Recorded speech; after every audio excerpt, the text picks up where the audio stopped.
Everyone good morning. তো সকাল হয়ে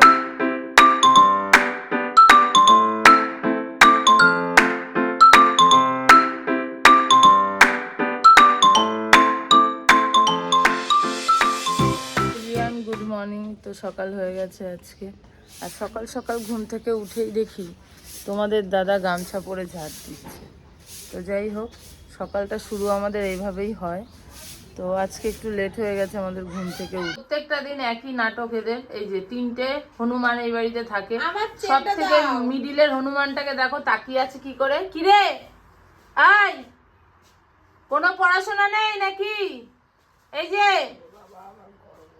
চোরের মতন তাকিয়ে থাকবে প্রত্যেকটা দিন, শুধু গামছা নিয়ে হ্যাঁ। আর এই যে মাসি, যে সকালবেলা এসে ঘুম ভাঙিয়ে দেয়, কখন আসে কখন যায় কেউ টেরই পায় না। আমি তো এক সময় ভাবি মাসি এসছে, কখন এসে কখন চলে যায় কেউ টের পায় না, আর আমরা ঘুমাই। কোন দেশের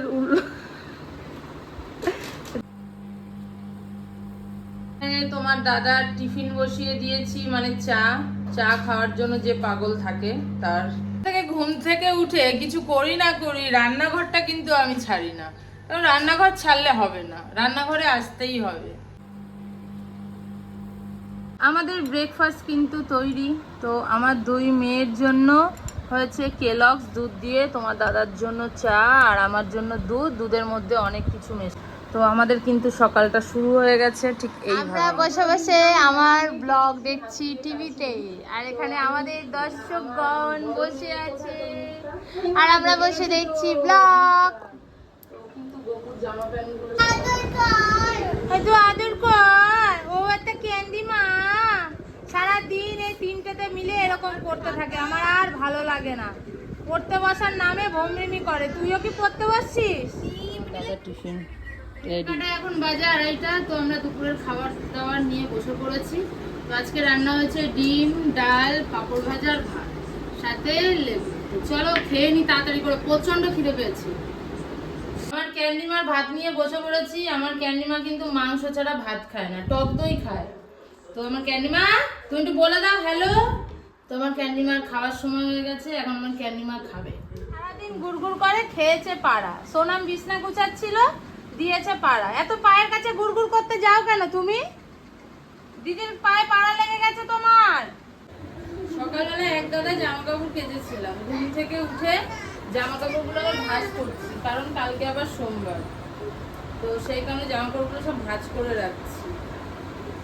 কত কিছু হোক না হোক, তোমার দাদার কিন্তু গরম গরম 1 কাপ চা লাগবে, জানো তো। সন্ধ্যায় আমি যাই করি না কেন, তোমার দাদাকে আগে চা যদি না দিই তাহলে বাড়িঘর শান্ত থাকবে না। তো যাই হোক, তার জন্য গরম গরম এনাও সন্ধ্যাবেলা নিয়ে বসে পড়েছি চানা আর মুড়ি। খাচ্ছে কে? আমার পাপা। কে খাচ্ছে? আমার পাপা, তাই তো। সন্ধ্যাবেলা টিফিন চলছে আমাদের। এখানে গরিব মানুষ গেঞ্জি ছেঁড়া এমন ভাবে বসে আছে, দৌড়ুপে দে দে ভাইয়া। এখানে দুজন নেই, ক্যান্ডি নেই আর আমার দিদি নেই, তাহলে এখানে বসা থাকতে। এই দিদি তুই কি বানাচ্ছিস? ওটস বানাচ্ছি। শর্ট দেখতে মশলা ওটস, এটার মধ্যে কিছু নেই। ওই দেখো, এই দেখো, আজকে বানিয়েছে ওটস, মশলা ওটস। সোনাম মশলা ওটস বানিয়েছে, কিন্তু খেতে কিন্তু দারুণ টেস্ট হয়েছে, ম্যাগির মতো। টিফিন খেতে খেতে আমরা কিন্তু ব্লগ দেখছি, সৌরভ যোশীর ব্লগ। সৌরভ যোশীর ব্লগ চলছে আমাদের ঘরেতে। রাত এখন বাজে 9:30, আর ম্যাও এখন পিয়ানো বাজাচ্ছে। পিয়ানোটা বাজা একটু, ম্যাও এখন একটু গান করো তো।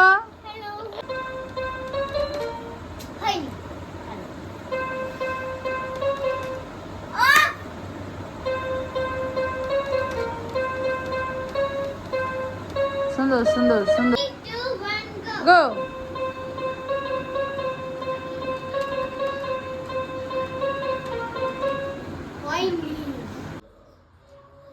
রাত্রেবেলা রুটি করেছি, আলু ভাজা করেছি, ক্যান্ডিকে খেতে দিয়ে দিয়েছি। এবার আমরা খেয়ে নেবো। তো আমার ভিডিওটা এই অবধি ছিল।